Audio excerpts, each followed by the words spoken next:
હું એક single mother છું અને જોબ પણ કરું છું. મારું બાળક 7 વર્ષનું છે. હું તેને પૂરતો સમય નથી આપી શકતી.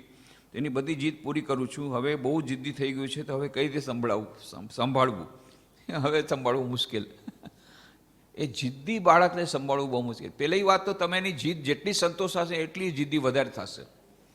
આ સૌથી પહેલાં સાયકોલોજીકલ તમે સમજી લો. એના મનમાં એમ જ છે કે હું રાજાનો રાજા છું, સમ્રાટ છું, ને હું જે જીદ કરીશ એ જીદ મને મળવાની જ છે, એટલે જીદ કરશે જ. એને હવે આદત જ પડી ગઈ છે. અને તમે પણ એને તમારે સિંગલ મધર છો, તમારે ઘણું બધું કામ હોય, એટલે તમે એની જીદ પૂરી કરતા જાઓ. તો આ કોઈ દિવસ આ પૂરતું થવાનું નથી. હું તને સાચી હકીકત કહું છું. હું જ્યારે અહીંયા રાજકોટમાં હતો, ઘણા વર્ષો પહેલાંની વાત છે, ત્યારે એક મધર આવ્યા મારી પાસે કે મારે સુસાઇડ કરવું છે. મેં કીધું ભાઈ તમે સુસાઇડની વાત નહીં કરો, તમારે શું પ્રોબ્લેમ છે તમે પહેલાં કહો. આ બધું સુસાઇડ કરવું સોલ્યુશન નથી કોઈ પ્રોબ્લેમ. કારણ કે આત્મહત્યા જે કરશો તો પાછી પ્રેતયુનિમાં જવું પડશે અને બધા હજી તમારે વધારે દુઃખ મળશે. પ્રેતયુનિમાં તો બહુ વધારે દુઃખ મળશે. એ કોઈ એ સોલ્યુશન નથી. એ તો ઉલમાંથી ચૂલમાં પડવા જેવું છે. ત્યારે એણે પ્રોબ્લેમ કીધો કે પ્રોબ્લેમ એ છે કે કંઈ 6ઠા કે 7મા ધોરણમાં ભણતો હતો, કોઈ બહુ સરસ સ્કૂલમાં ભણતો હતો. એટલે એ લોકો કે અમારું તો અમે લોકો મિડલ ક્લાસના છીએ, પણ અમને એમ કે અમે બેસ્ટ પોસિબલ એજ્યુકેશન આપીએ. એટલે બાળકને દાખલ કર્યો બેસ્ટ પોસિબલ સ્કૂલમાં. એની ફીસ પણ બહુ વધારે. તો એ કે પેટે પાટા બાંધી અને અમે ફીસ આપી કર્યું. હવે ઓલો કમ્પેર કરે કે આ બાળક આવી સ્કૂલ બેગ લાગે છે, મારી એવી સ્કૂલ બેગ જોઈએ. પછી સ્કૂલ બેગ લાવ્યા.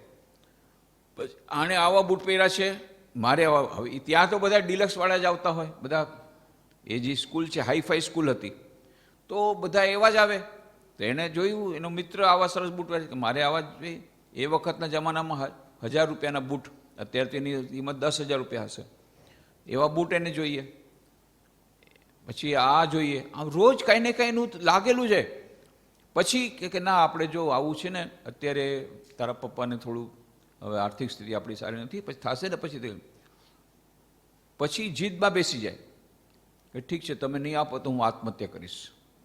કે આવી થ્રેટનિંગ આપે સીધો.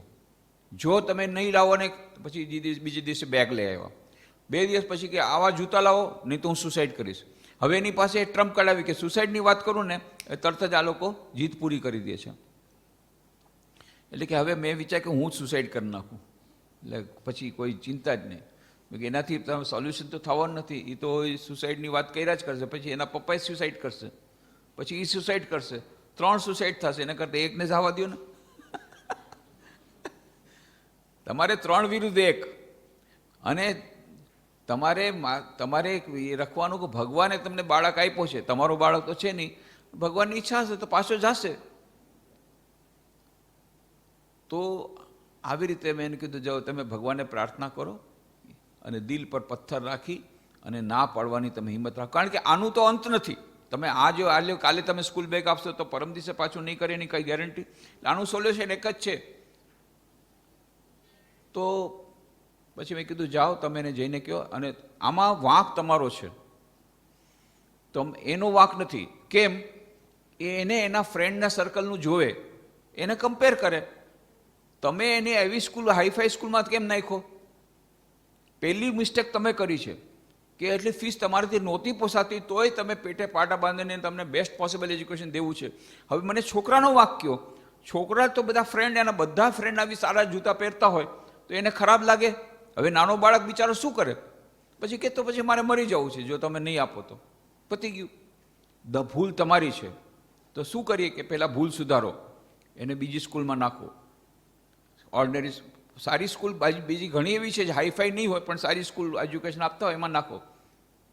એટલે 1 અઠવાડિયા પછી એના મમ્મી હસતા હસતા કે મારે સુસાઇડ કરવું નથી. શું થયું?